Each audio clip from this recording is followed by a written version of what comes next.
Hello, everybody, and thank you so much for joining me for another episode of Backyard Bounty. I'm your host, Nicole, and today I'm joined by Heather, who is a clinical herbalist and the herbal educator for the Herbal Academy. And today, you guessed it, we are going to talk about herbalism. So, Heather, thank you so much for joining me today. Yeah, thank you so much, Nicole. I love what you do, and it's really great to be here representing as one of the educators for Herbal Academy. So thank you so much. Absolutely. I'm really excited to have you on and pick your brain. I know that herbalism in general seems like it's really sort of gaining some traction. I don't know that it's ever been unpopular, but it seems like it's really becoming more popular lately. And so I'm just really excited to kind of learn the basics of herbalism and talk about some really good plants for beginners and how to get started.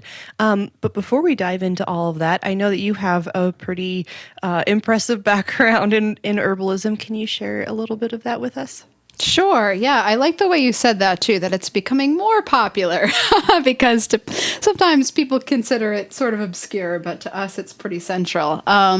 So for me, I was actually a student in kind of natural resources as well as health sciences and, really loved plants and was introduced to an herbalist in the same town as my college and was so fascinated because this was like what I would like to do, but I didn't really realize that this sort of existed still as like a profession or discipline or that there was anywhere to learn. So I've been through a couple different clinical herbalist programs and then had a business, a tincture making business for actually about 10 years in Vermont. And that was my bigger stretch of like growing herbs and also getting some exposure to people using herbs for animals, both personally and with like farmers who would be at the same farmers markets as me. And we'd talk every week. So that might be kind of relevant today in our talk. And then I also did a bit of teaching and then joined Herbal Academy, which is my main thing now. And we have students all over the world, actually, mostly U.S. and Canada, but certainly international. And so it's great because we really get a breadth of topics that we get to teach and also personally continue learning about. So I'm excited to be there.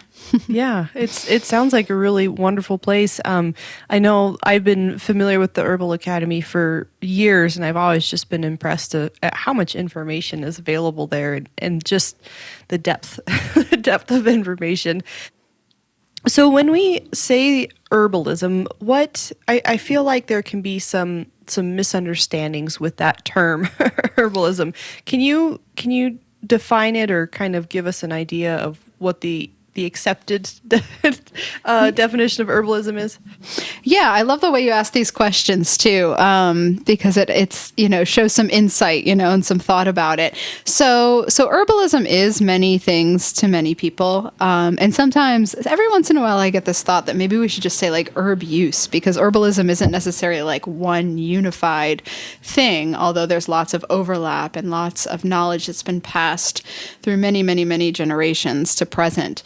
But what I would say is herbalism, one way of putting it is basically any way that we're using plants that goes a little bit beyond food or is a little bit more specific than food uses. Certainly people include nutrition as part of the continuum.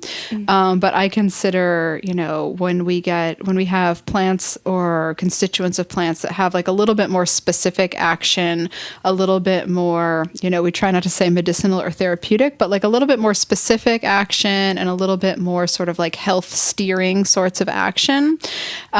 So that can be informed from traditional use, and almost every tradition really has, history of use of herbs, and is also informed by modern research too.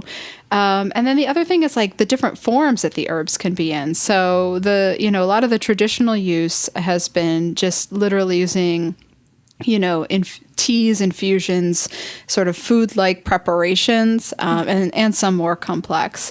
And then in sort of modern and what we might call Western herbalism, we have lots of like tinctures, so preparations that are in alcohol or are in capsules. So it really, there's a huge range of sort of what it can mean. I work a lot with like tinctures, capsules, powders. So, yeah. And what about like essential oils and things like that? Is that part of it as well? Yeah, that is herbalism as well. I do love to like pause on that topic because there's so much, I think there's so much like exposure to, or like so much talk about essential oils and promotion of it, that sometimes that's the main thing that people have been exposed to. Right. And so sometimes it's sort of all that they see, which is okay. It's like anything new, anything new someone's learning about, you start out with what you've been exposed to. But sometimes I find people, automatically think that I'm an essential oils practitioner or a homeopath, and those are tools.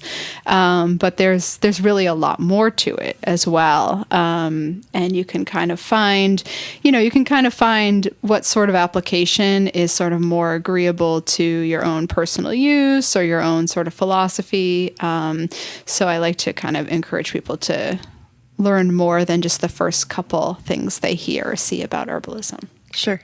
I know that I like to talk about essential oils here and there, and admittedly I do, I am in one of the MLMs, but I joined just for myself, just for myself. And so when I tell people that name, they automatically, I think, put up a wall and say, I don't really want to hear anymore. When I'm not trying to sell them anything, I just want to talk to them about the joys of essential oils. No, essential oils are a great, like, concentrated, direct delivery method for lots of things. And I think, picking up what you're saying is sometimes the aggressive marketing of some of them. People like, my sister-in-law does that. Uh-oh. Yeah, exactly. I've heard about you. Yeah. Yeah. Stay away. But there's room for all of it, really. So, right. Yeah.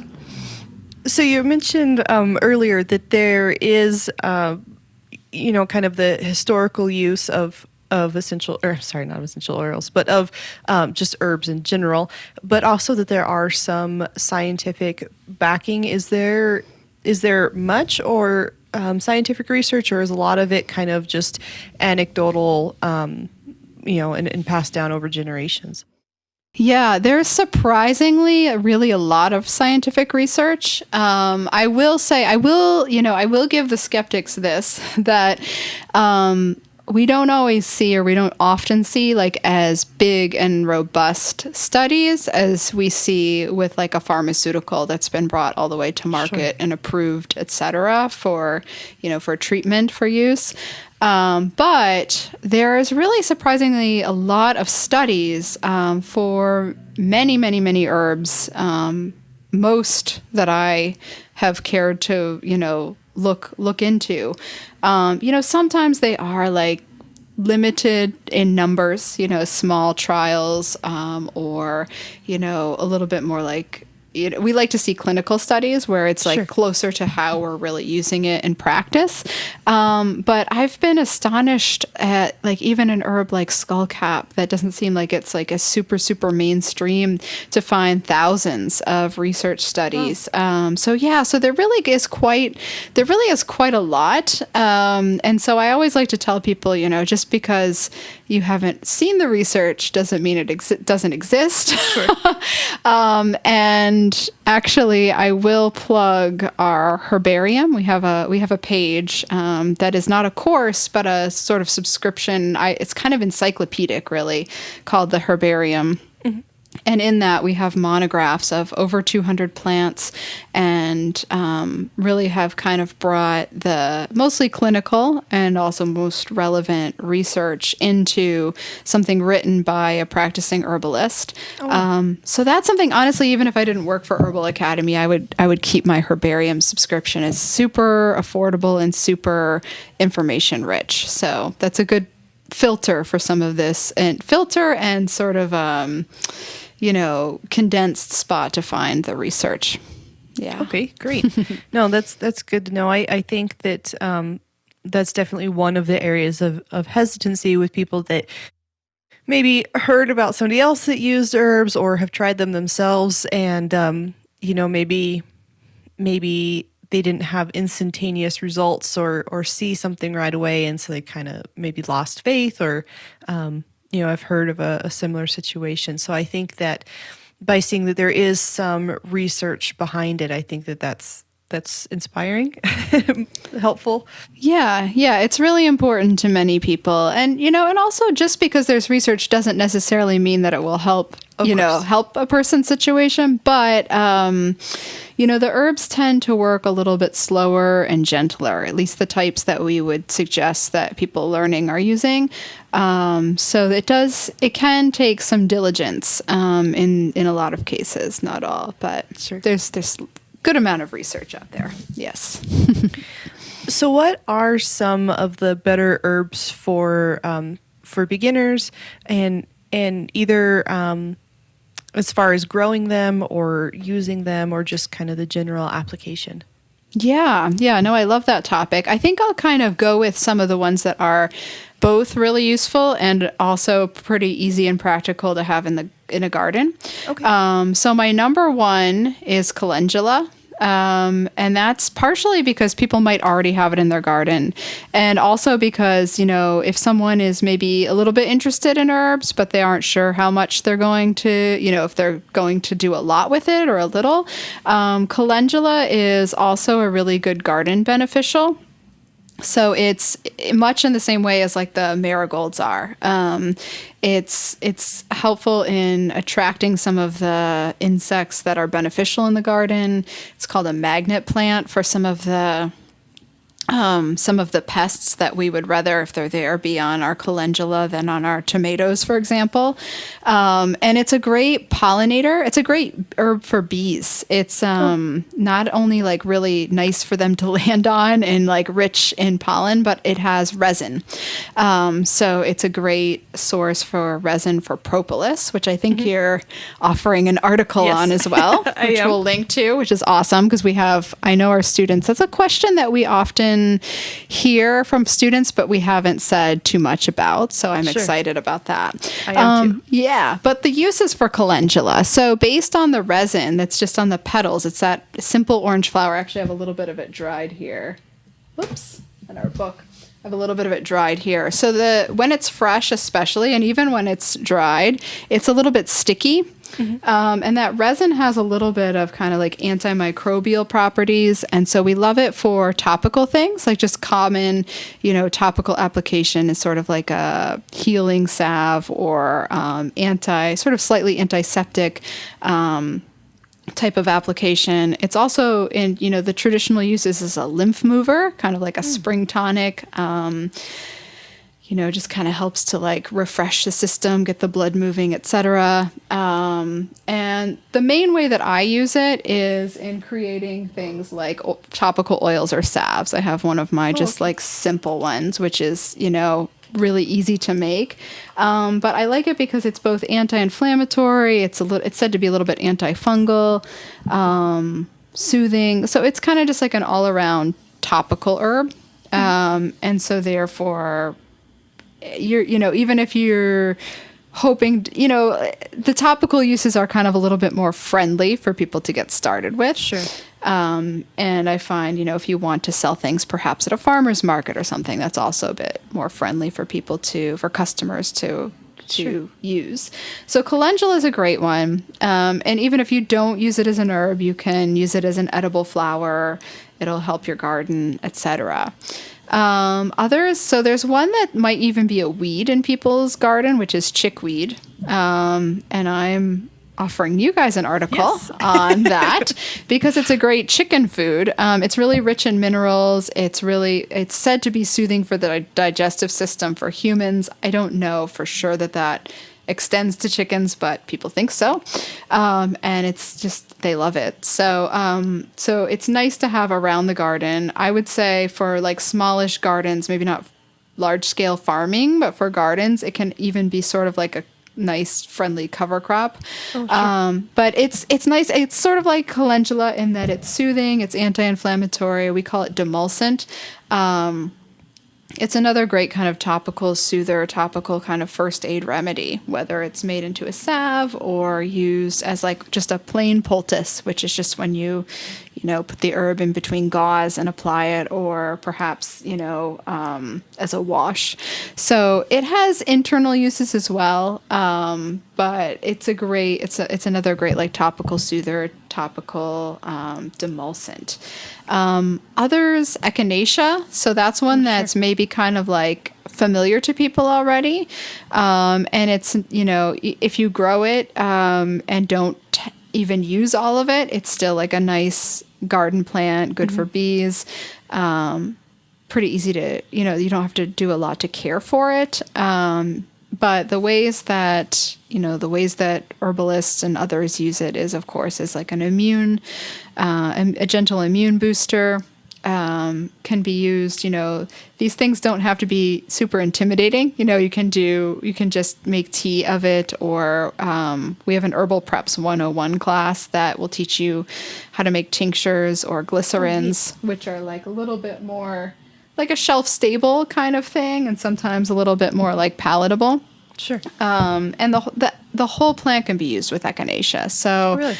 Yeah, the seed, the leaf, flower, even the root. And so it's kind of a nice sort of pick as you need sort of plant.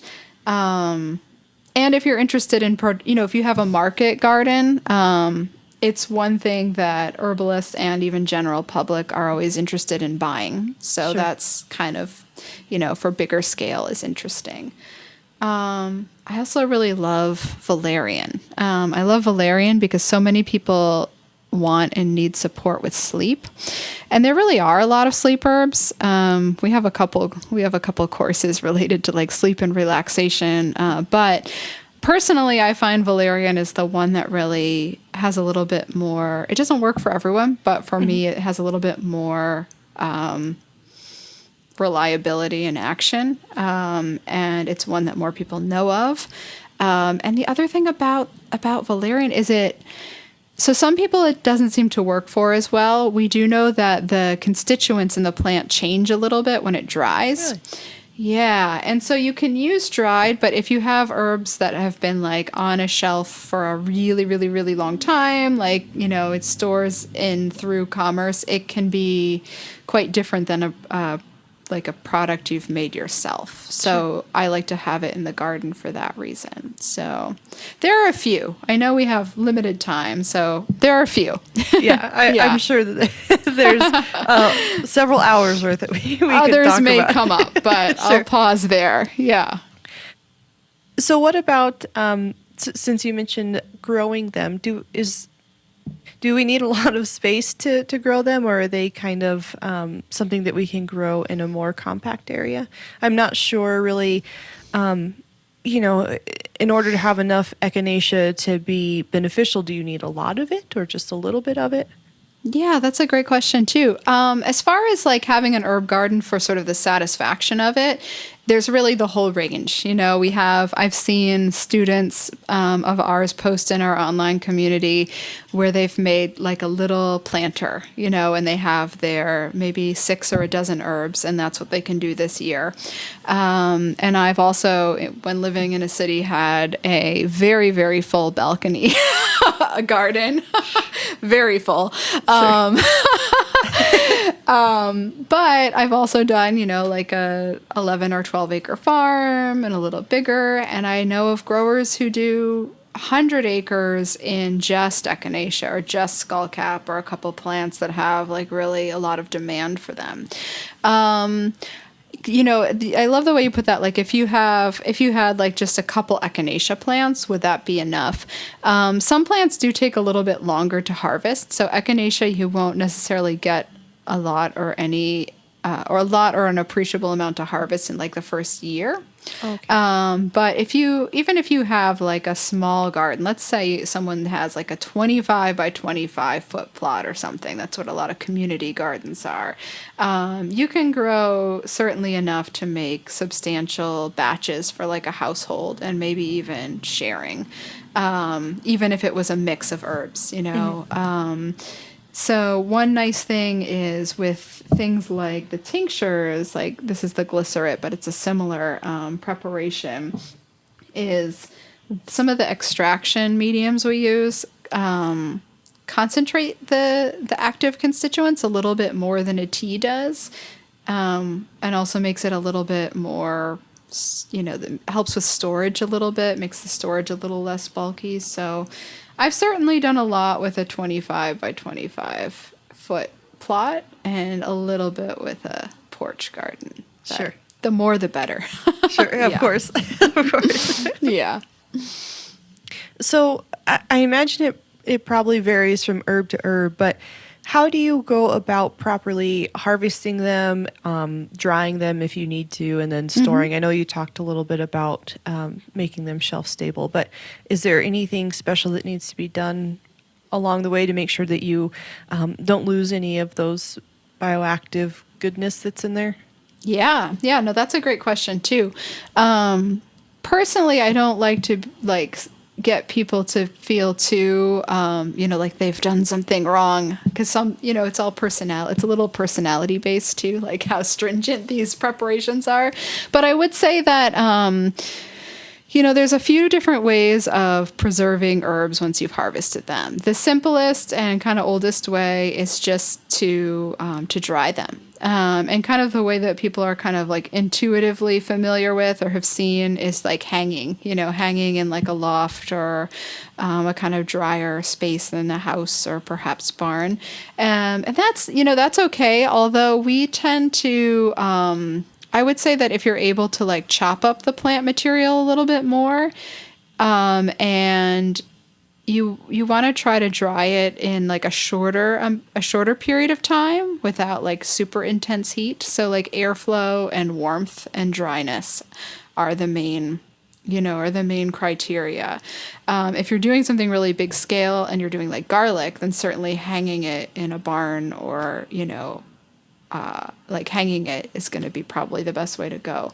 If you have like just small precious batches of things and you're someone in perhaps like don't have as much space to do it, just even indoor spaces like on top of a refrigerator or setting up a few fans, the refrigerator because it's warm up there, or setting up a few fans or even just the very available like plastic dehydrators are very good, very effective. So basically the idea is like not super high heat, but airflow and a sort of consistently dry environment. Put it away before it gets damp at night again if it's dried in a day or two. But I've personally liked to do things like make infused oils with either fresh or dried herbs, where you're chopping things up pretty fine, washing well, chopping things pretty finely, infusing it into oil. Some like to do this when it's dried because you're not introducing water, so there's less possibility for it to spoil. I kind of used to like to do lots of fresh infused oils, and then you just kind of let the water evaporate out for the first day. And we talk about those techniques in the making Herbal Preparations 101 mini course. And then there's also glycerins or tinctures. And so those are when you're putting either fresh or dried herb into alcohol, if it's tincture, or glycerin, which is it's a liquid kind of syrupy substance that's vegetable based and actually isn't a true sugar nutritionally, so it's, if that's a concern.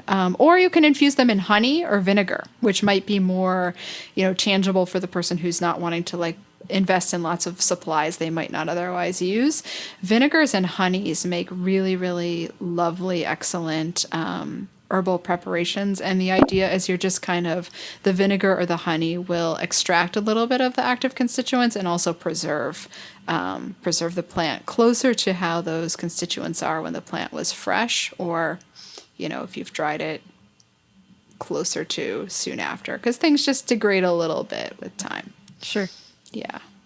So is there sort of a shelf life for dried products?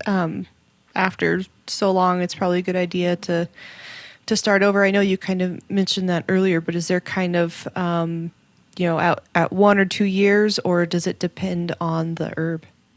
Yeah, it depends on the herb a little bit, but I know Herbal Academy tends to say around a year. And that's also, kind of works with the seasons. If you're able to like wildcraft, which is our word for wild harvesting, or if you're harvesting where you didn't plant it, whether it's someone else's farm where you've asked them or in the wild. Generally, we think for common plants, you can reharvest per year. For plants you're growing, you can reharvest per year. A lot of things do tend to lose a little bit of the aromatic constituents. So like if you have something like a mint family plant or something where part of the action or the experience is the scent, and also those aromatics can be a little bit moving, like moving to the circulation, moving to the digestive system. The aromatics tend to volatilize. They're just, they're affected by air and light. And so those herbs that are more aromatic will change more. And actually, interestingly, it tends to be like above ground parts of plants, like leaves and flowers. Really? Not as a total absolute rule, but those parts will kind of change in their composition a little bit faster. And then things like roots or seeds are just, are basically, made to kind of last longer, especially seeds. Sure. And so those you can often, I think you can store a little bit, use a little bit longer, store a little bit longer. And if you're going after the minerals in the plants, minerals won't go anywhere. So if you're just going for like a nutritive, mineral-rich tea of something like nettle, it might lose a little bit of its flavor and color, but the iron and the other minerals are still there. Yeah, good to know. So you mentioned also, the ability to use herbs with our animals. Can you touch on that more? Do we use them in the same way that you would use them with people? And if it's safe to use with people, would it be safe to use with most animals? Yeah, no, I'm glad we can pause on that question for sure. I'll try to give some good, maybe starter herbs and also a little bit of safety wisdom. So, with anything, with humans or with animals, we do always say that you don't want to, herbs don't really replace like a, professional assessment and treatment.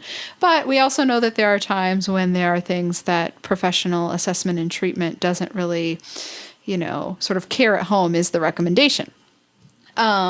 So are all the herbs that are safe for humans safe with animals? No, not necessarily. I definitely recommend that people who want to work with animals kind of learn like a handful, maybe like 5 or 6 that are, if we're talking about working with cats and dogs, find, 5 or 6 herbs, learn 5 or 6 that are useful, that are safe.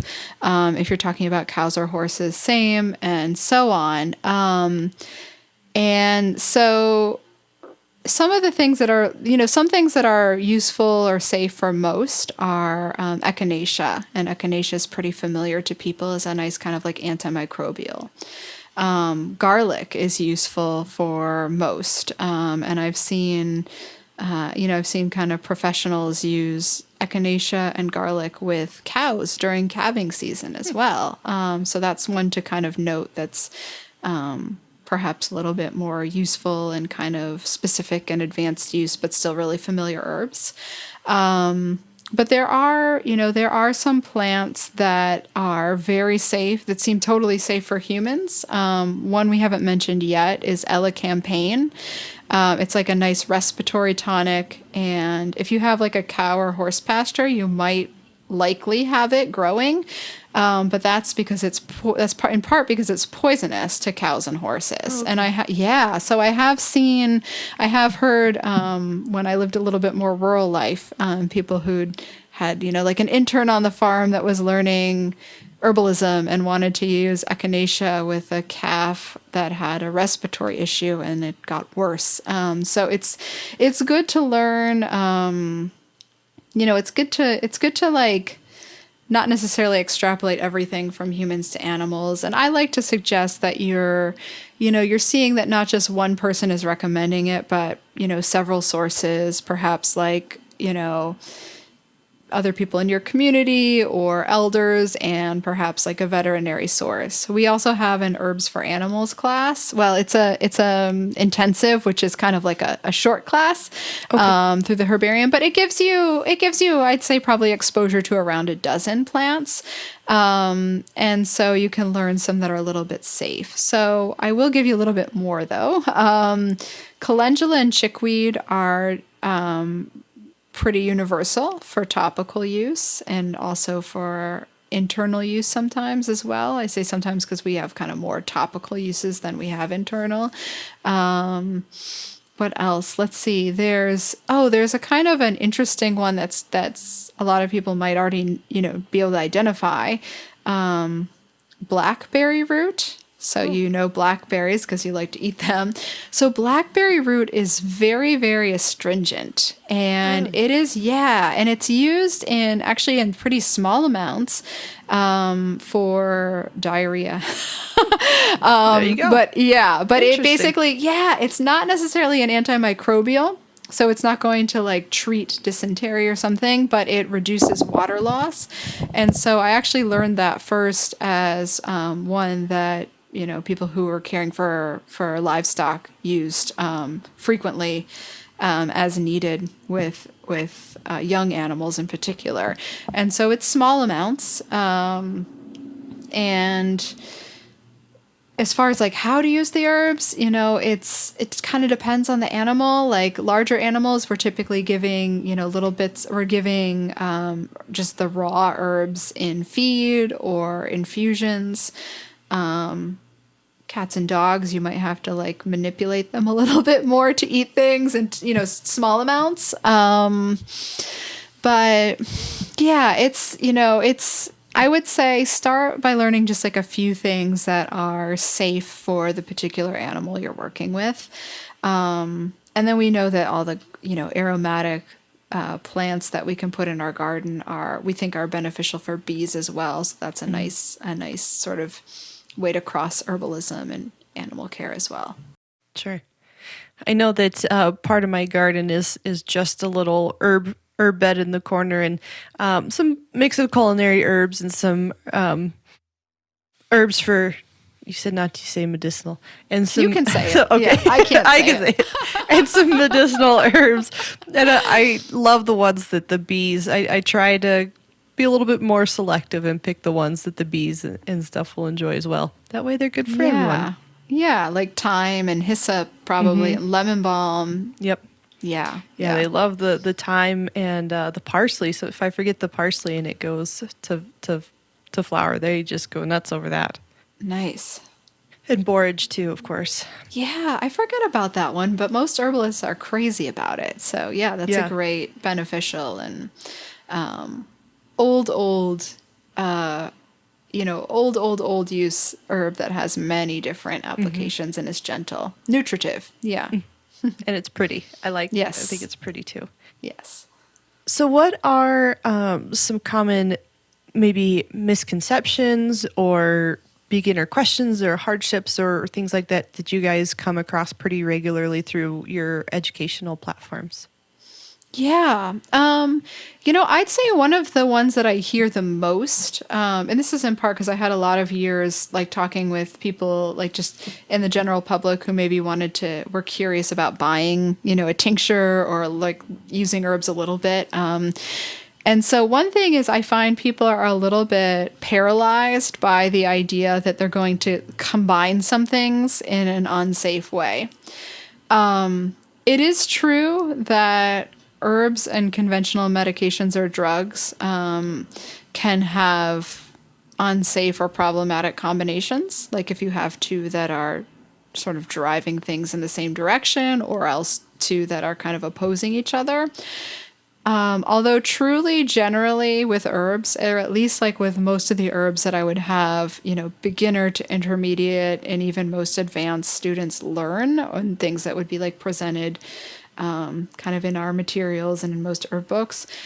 Two herbs that are like safe and make sense for an individual are generally not going to have some kind of dangerous or problematic interaction. There's no sort of like, there's no sort of like grand chemical reactions going on.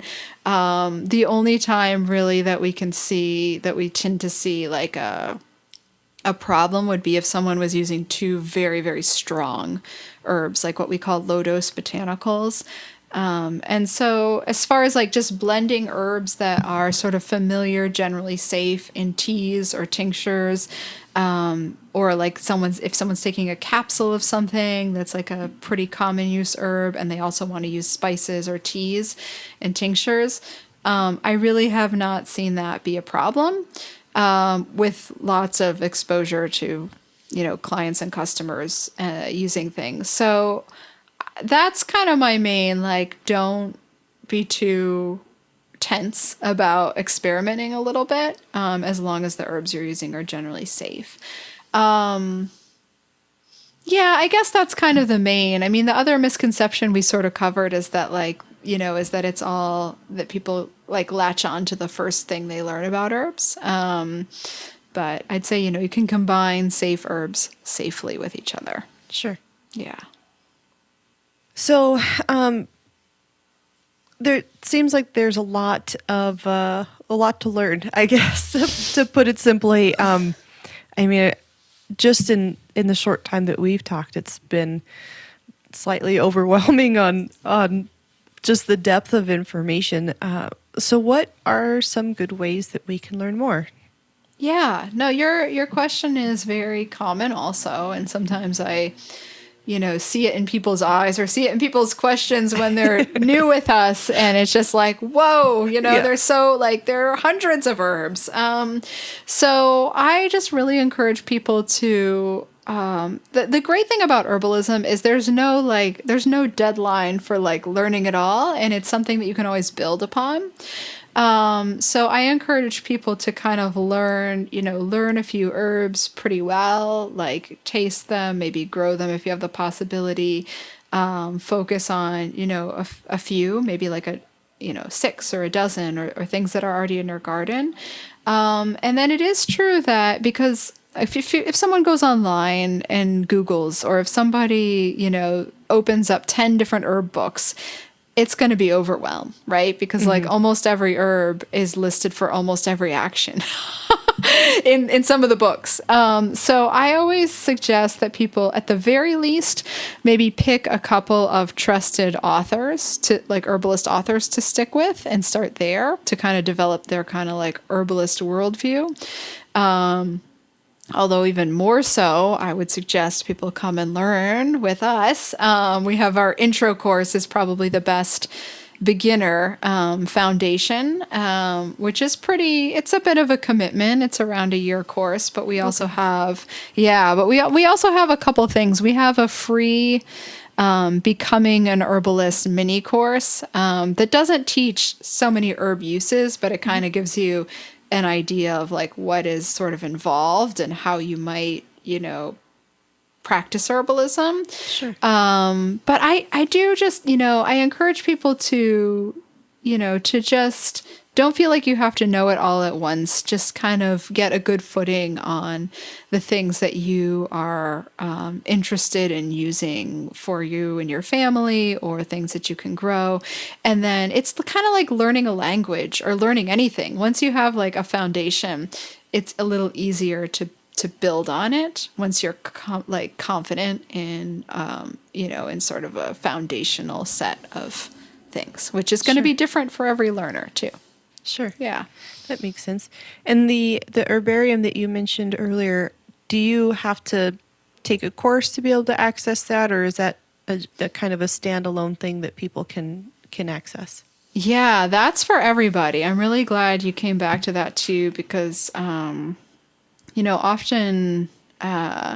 often we try to like emphasize certain courses in these things, and I'll mention a few more, but like personally, I seriously love the herbarium because it really is very accessible. It's like it's a few dollars a month, I think. You could do it per year, but in that you have, we have different topic articles by different herbalists that are very, very approachable and user friendly, but still more advanced, longer, and more in depth than like what we have on our blog, which is also great information, but you can get a little deeper in the herbarium, a little bit like longer lessons and articles.